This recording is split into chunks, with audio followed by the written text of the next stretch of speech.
On Afghan Jewish Persian time. But we have a very tight schedule today, so it is essential that we try to keep to it. I want to welcome you all here to Georgetown University on behalf of the Center for Jewish Civilization and my colleague Jonathan Lincoln, who is the director who could not be here this morning. He'll be here later. And you will also, of course, be welcomed by our other participants in a few moments. I want to begin with some words ascribed to Jalaluddin Rumi.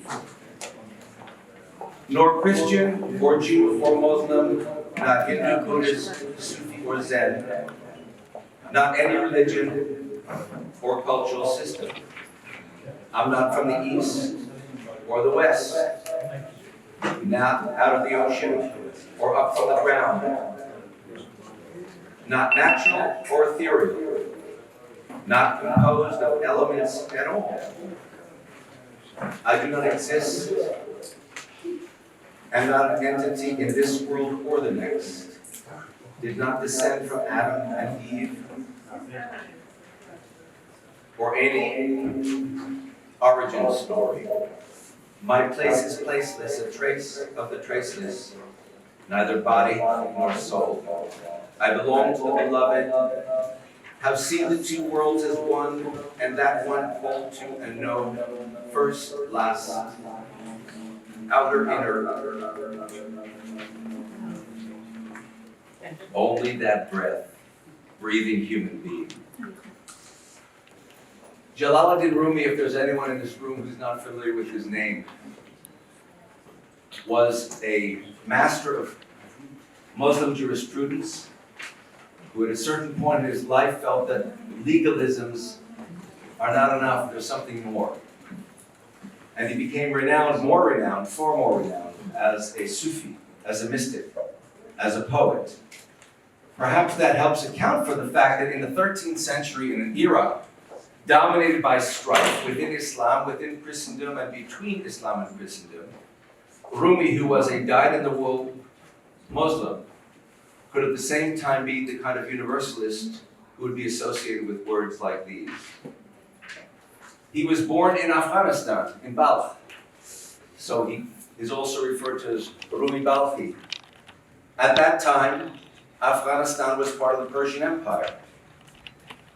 He and his father left Balkh after his mother's death. The tradition is that she was killed by the Mongols during the Mongol invasion.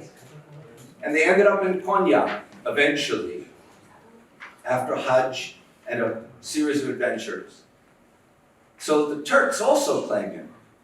So Rumi is Afghan, he's Persian, he's Turkish. He is by definition himself international, and his perspective is very much interfaith. So given the fact that his birthday, and Davud planned this, you see, is tomorrow, it's appropriate that he is the kind of patron saint of this day's events, and even more so this evening's events, about which you'll hear more later. The Jews in the Persianate world, politics, culture, and historical ties, is what we shall be spending a day discussing. And when we think of that relationship, we might think first of all of the following. When the Judeans were exiled to Babylonia after the destruction of their temple in 586 BC, over the next century, they came into contact with an indigenous Persian form of faith called Mazdaism, or Zoroastrianism, which promoted the idea, which was unique at the time, of an absolutely universal God, the uncreated creator, Ahura Mazda. And that surely influenced the Judeans in exile. Not to follow the course that they might have had they been like everybody else. We got beaten by the Babylonians, thrown into exile, our temple destroyed. Obviously, our God is a weakling God who can't put up with other gods. Instead, they rethink it all. And they thought of how prophets amongst them, like Jeremiah, had said, no, God's really in charge. You piss God off, he punishes you. You please God, he rewards you. And they re-understood the Babylonian exile as punishment for their failure to live up to the covenant. And so a fully universal sense of God became endemic to Judean thinking, in part as a consequence of their contact with that Persian form of faith, Zoroastrianism. Moreover, when less than 48 years after the exile, the Babylonian Empire was overrun by the Achaemenid Medo-Persian Empire and the Persian Shah, Cyrus II, Cyrus the Great, not only permitted the Judeans to go back and rebuild their temple, but offered them assistance to facilitate it.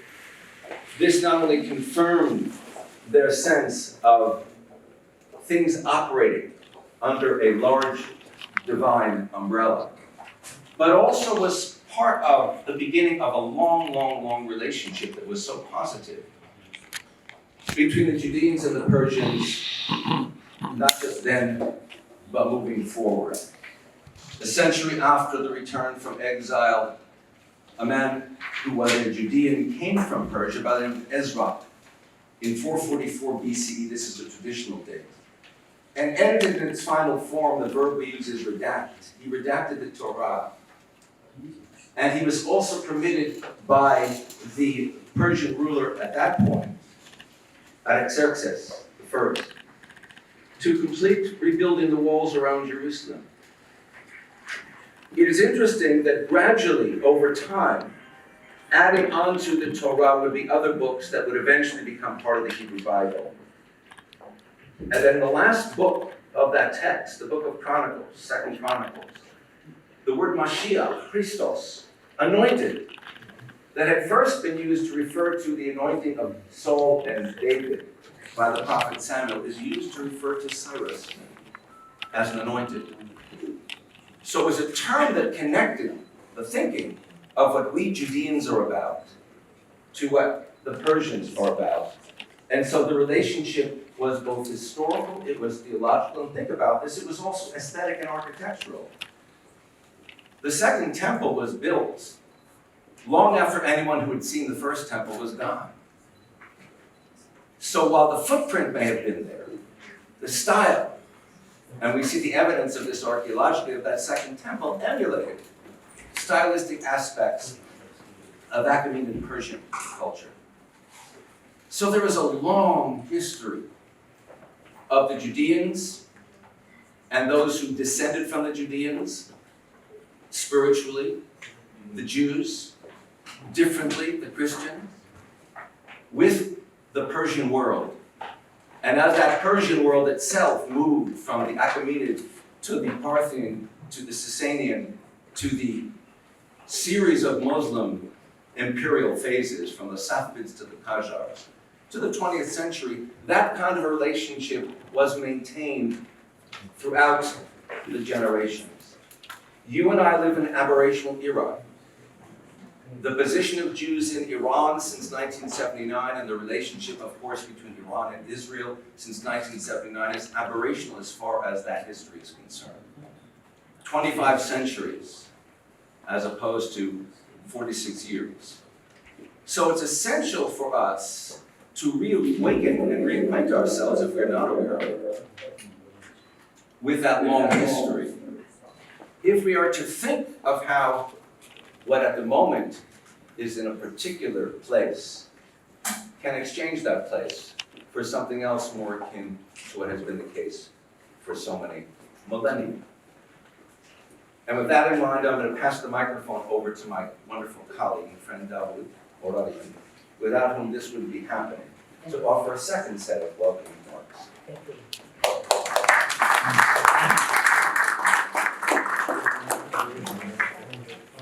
Good morning, ladies and gentlemen. It is my great pleasure to welcome you all to today's event on such an important topic held here in this humble conference room, but in a very prestigious university. Our conference coincides with two significant celebrations and events this week: the Jewish holiday of Yom Kippur and the Persian festival of Mehregan. So let me say, Gimarcha, Tiba, Tuba, and Jashna Mehregan Mujassabat. I imagine some of you may have been surprised to receive an invitation to a conference on Jewish-Persian relationship organized by an institution with an Afghan identity. And indeed, I have been asked, why are we organizing such an event in today's tragic and polarized climate surrounding the Holy Land? Let me share you 4 reasons why this issue is of great importance to us at the Afghan Institute for Strategic Studies. First, in 2018, our organization, in partnership with the University of Sussex and Cambridge, launched a research project to explore the imagination and the experience of non-Muslim with their Muslim neighbors. And we focus on the Sikh, Hindu, and Jewish community in Kabul, Herat, Bukhara, and New York. Our research confirmed that we had always hoped, and that the Sikh, Hindu, and the Jews of Afghanistan and Bukhara carry a deep affection for their homeland, and if not more than of their Muslim neighbors. And today we will hear first-hand experience and account from the Jews of Herat, Tehran, Mashhad, and Bukhara about their experience of the beloved cities. Second, on September 8, 2021, Mr. Zebulon Simonov, which is known to be the last Jews of Afghanistan, left the country after the Taliban take over of the country. His departure marked the end of more than 2,000 years of Jewish presence in Afghanistan. More than, as we'll hear later on, that the Jews have been in Afghanistan for 2,000 years across different parts of Afghanistan. And this departure was since they lost the Jews of Afghanistan. But that his story is not only about one man. In the week and months that followed, more than 8 million Afghans also left the country because of the war. One of the largest displacements in modern history. The result of a so-called peace process negotiated by Ambassador Khalilzad. Mr. Simonov's forced departure reminds us that the fate of ordinary Muslim is closely tied to that of the non-Muslim neighbors, and that the cancer of militant Islamism has devastated all communities. Yet, like millions of Afghan and Iranian refugees around the world, Mr. Simonov still expresses a deep longing to return home. And hopefully, we will back to our home, inshallah, in Iranian and Iran, and Afghanistan. Secondly, while preparing for this conference, hostility erupted between Israel and the Islamic Republic of Iran. At times, I find myself speaking simultaneously with people in both Israel and Iran, even as bomb and missiles are exchanged. It gave me a strange feeling that of being the mediators amid an armed conflict between the Islamic Republic and Israel.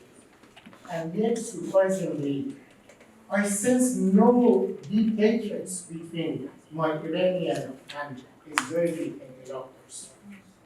Rather, a feeling of confusion and bewilderment. Why you are fighting?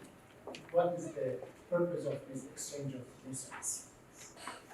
And that says completely was by the Israeli and Iranian that I was interacting with them for the preparation of this conference. But the real shock came after the ceasefire, when the Iranian regime began the mass deportation of Afghan refugees. Nearly 1 million Afghans were expelled.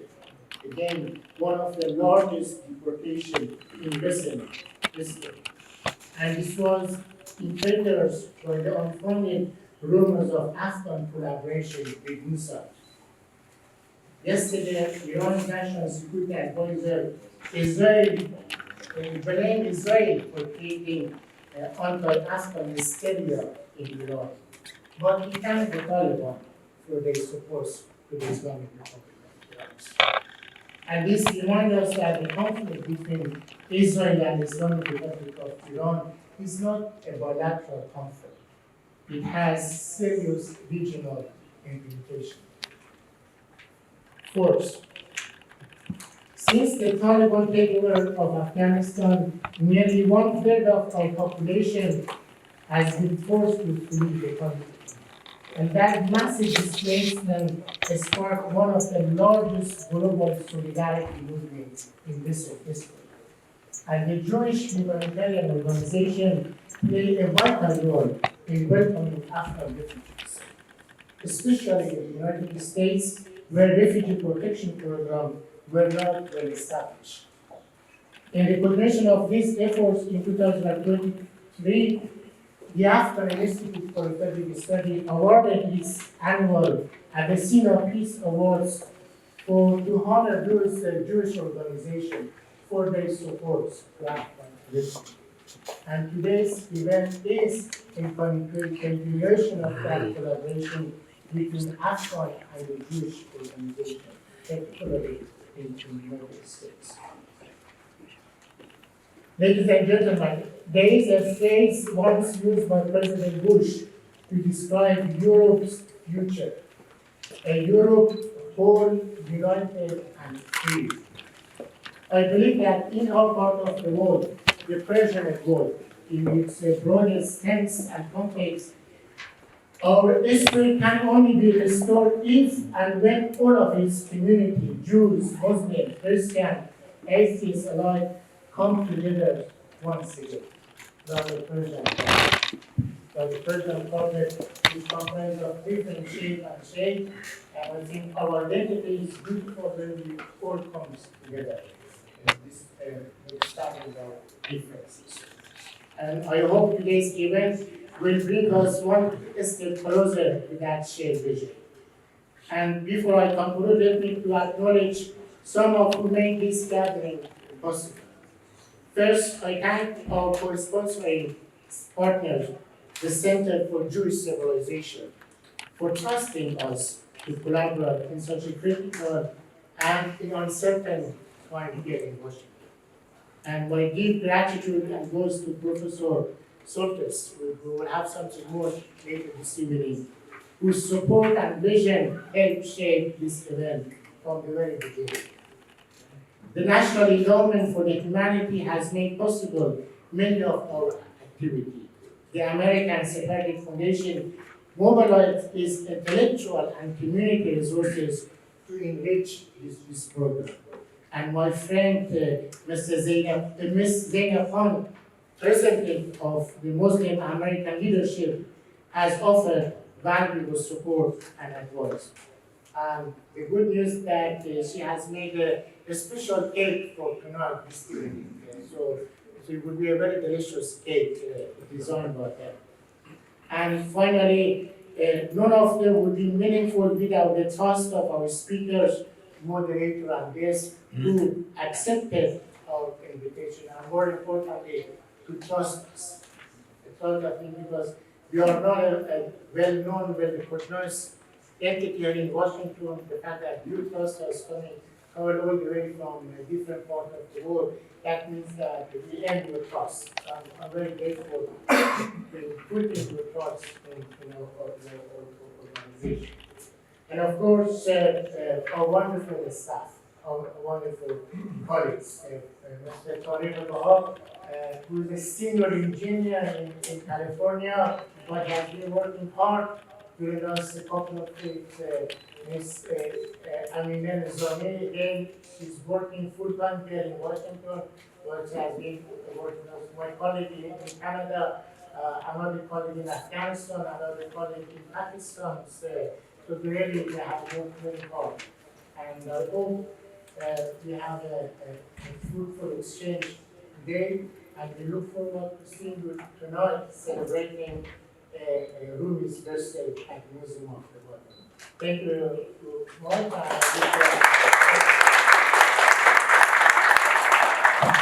name is Jack Abraham, Afghan-born. I'm a perfect Mizrahi. This is what they're referring to us, a Jew from Iraq into China, Kaifan. Jews of Kaifan originated in Afghanistan. Referred to us as Mizrahi, but not Sfaradi or Ashkenaz. Like Mizrahi. Sfaradi Ashkenaz are from second temple, Roman exile. Roman sent Ashkenaz to Europe and the Sephardi to North Africa. So please refer to us. We don't want to be covered by any other one. We are 600 years longer in exile than Sephardi and listening to what's going on about Rumi, I could identify with them. Because my grandparents are from 4 different countries. My father is married to a Bukhari. My father's side, the father is Afghan, the mother is Persian. Okay? My father is Bukharian, and the mother is from our Achaemenid. So I'm a perfect Mizrahi here, I can cover it. Okay? I'm going to start going back from the beginning, bring you to the last Jew in Afghanistan, Gulon. I took care of him for 20 years. If you want to listen to him, I can call him right now. Before there was a phone call, that was for an Afghan who got happy, and then Gulon to a vacuum call him from here. But anyway, I'll cover all that stuff. We were exiled to Babylonia. We were there for, I have no idea, but slowly we ended up in Afghanistan.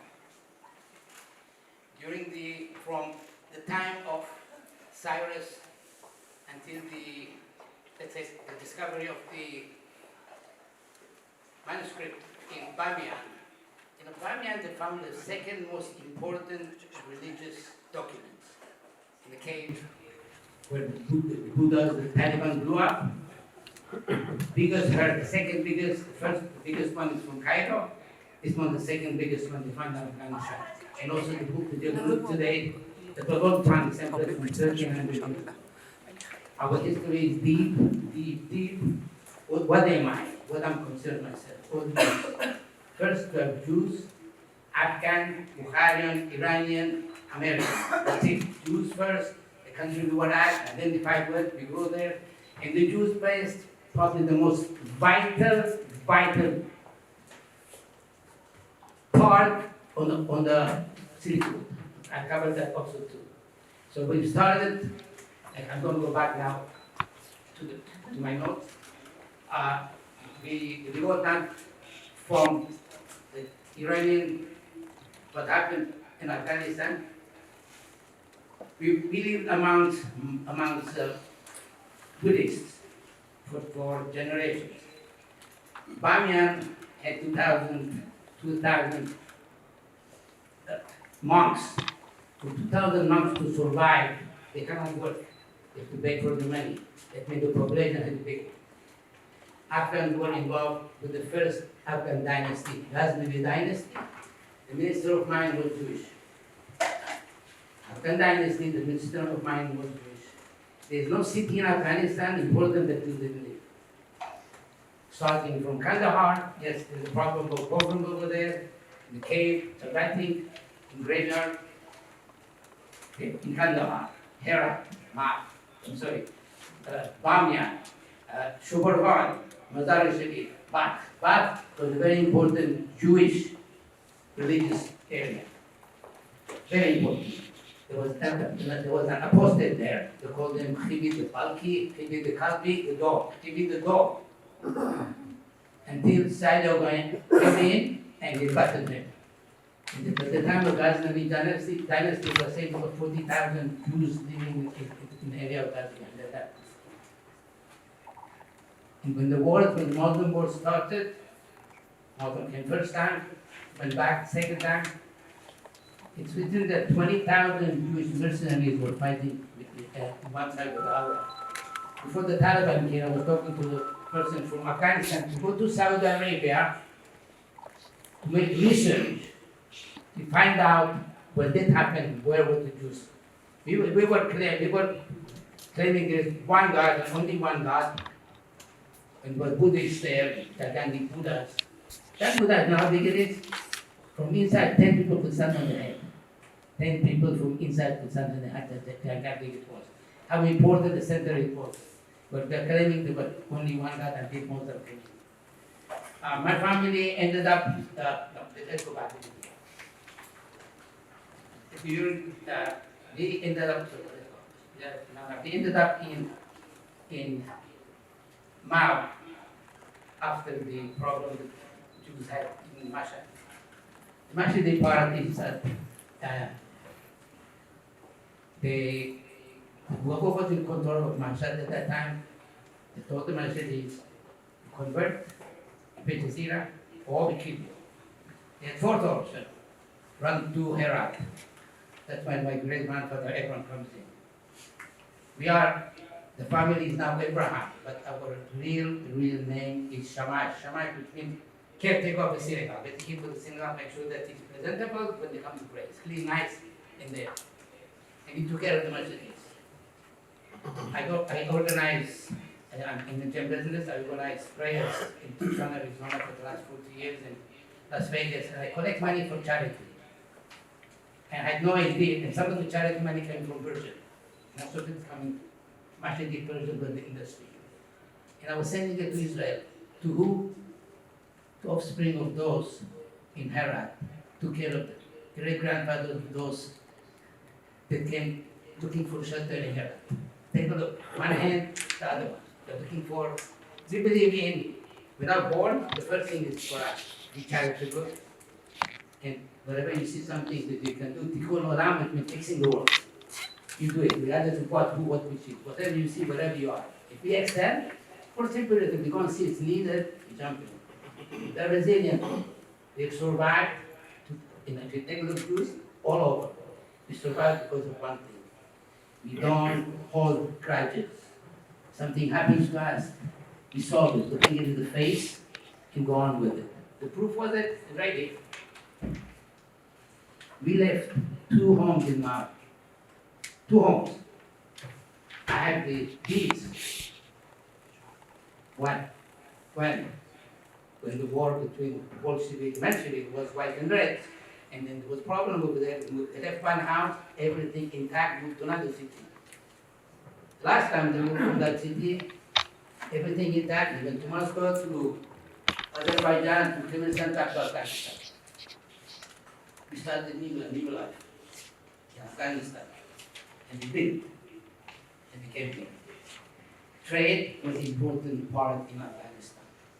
I get funds from Europe, end up in China. World Bank? No. Western Union? No. How did that? And at that time, the seafood was not discovered either. Everything was overnight. We were the only people on that road that had connection.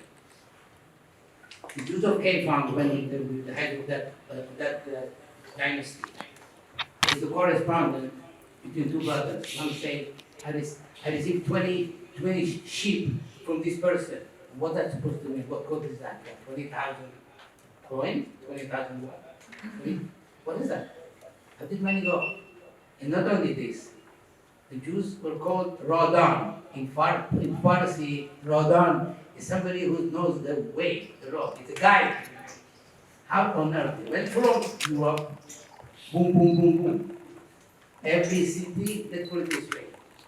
We have cousins, I've got cousins around Hong Kong, the cousin in Japan no longer there, throughout Europe, Italy, cousins from other side, probably in Bukhara, cousins in Los Angeles, Miami, you name it. And how did we trade? Again, Persian word. It could be the Muslim, it could be Arabian. Hawala. Hawala means a draft.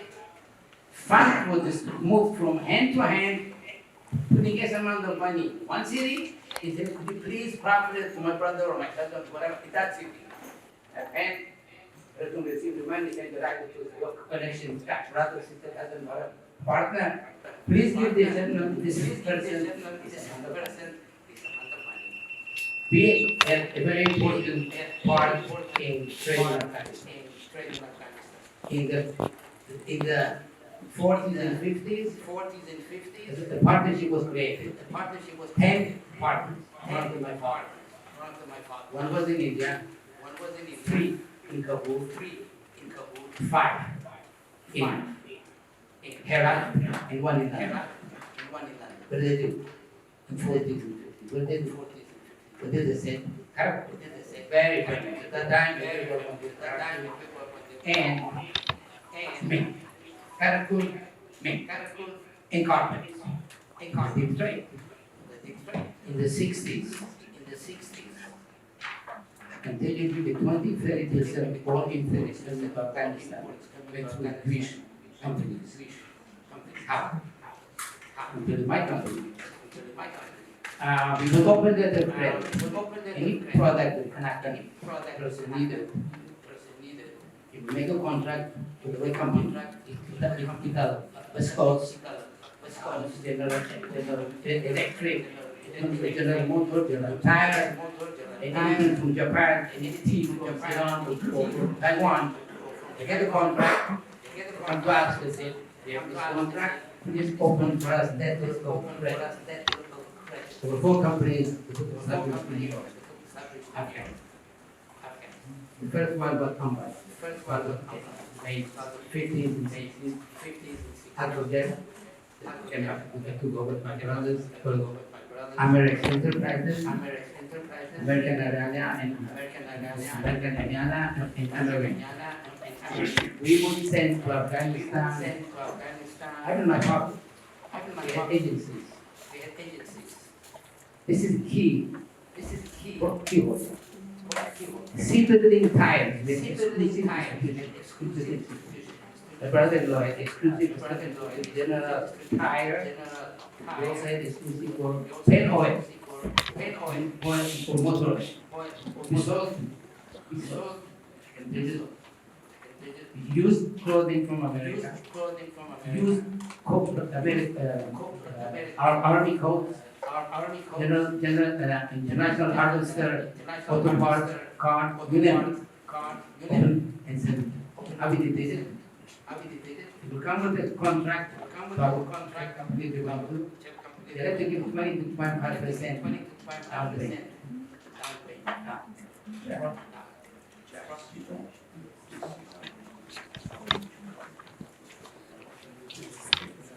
Okay, so we can, you could send it, it's good to not send it, that's so you can.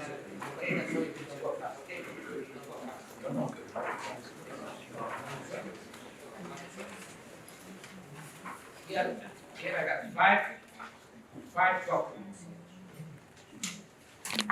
I know two are documents that show the house that he funded. The King Sam he came come to our house for Jewish holidays. With friend of my brother.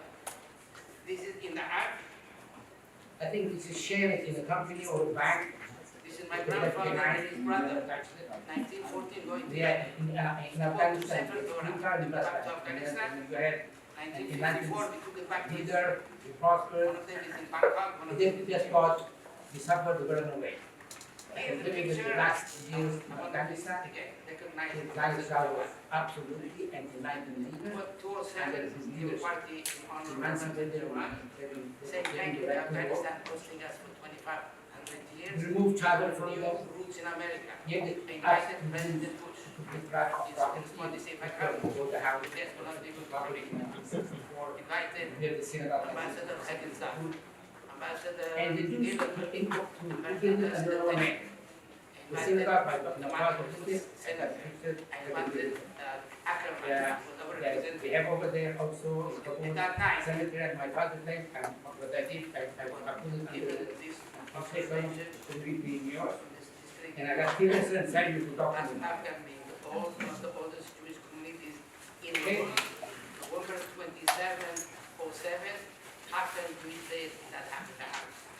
Synagogue. We were presented with a flag that flew over Capitol on November 27, 07. Synagogue in Kabul, Afghanistan. And we were talking about Ambassador Judah, Jamal Judah, Judah. searching us. It was the When president, they sent them, I was sorry, my house. it was the As a matter ambassador, of fact, I stopped sending you and the money call from I'm the sorry, in Istanbul, press attaché. 40 These are pictures of Jews in Afghanistan going having fun. The king was friends. I played tennis in Arc. In Arc, I played tennis. The king's son, he would come to our house and became her brother. This is in the Arc. One of the kids from the airport going This is my grandfather and his brother. he was 1914 going to Israel. twice He invented bought 2 second Torah. They went back to Afghanistan. in 4 5 days. 1954, he went back to Israel. They gotta make the One of them is in Bangkok, one of them is in I'm helping two of those families. Here the picture, Here, I want to please again recognize the Sassanian. Thank you. One of those families. Was 207, they were party in honor of Qasem Jawan, And I got child. saying thank you to Afghanistan for seeing us in the past 100 years, and our new roots in I'm America. helping them. Invited President Bush. His response is like how you get will not be able to come in. Invited Ambassador Saddam, Ambassador Gilderman, Ambassador Penny, invited the Marcos, Senator. I invited Ackerman, who was represented. At that night, Say hello, how are you? he was given this proclamation from the Speaker in New York. Like, say, As Afghanistan is all in the world, the government will be 707 after the military. The president presented the flag that flew capital of November 2707. Another thing about the day And then about this Jawad was searching sitting for over the there, president. Thursday, I'm sorry, but this guy's coming with burlap. ambassador had to call from Cash the inside. That's a street. press attaché. The ambassador, that didn't want him. The one with that and because of it. Before the fact, because of it. More than 6 people from Afghanistan. Cash, sacks of The cash. Partridge Act, One of them, look how nice. save a heart, a child, They want. in Muslim, in Bring Israel. it over here in the city. Without that certainty, couldn't be in Afghanistan, Pakistan, even India. Whenever you go, you can go get They it. came to Israel and It's not said, only this. one of the kids from the Outside. going Police to inside, the you Iran. have a soldier outside. He was in such a high position, twice he threatened to What find say, him. where did you go? He says, They had him to we wait 4 5 days by border lines lines. for him. Your father I mean, they couldn't ask is a trusted person. I That's said it. to him, said, if I I'm come happy to to buy be with this those is the answer. And He here, gave money to as a matter of fact, he went to university, uncle's family, one year before, and my kids. and then she said, go out, buy whatever The they crowd, want. Jewish Afghan Very American, good to Afghanistan. and, I've never lived in Afghanistan. if I'm helping them, they will All say, the "I'll way say, beyond the came into the road, all ended up continuing. and the food, Then comes the and the water. It's a pleasure to be here. Because probably the talking about I can add to my pleasure. Yes, the honor being here.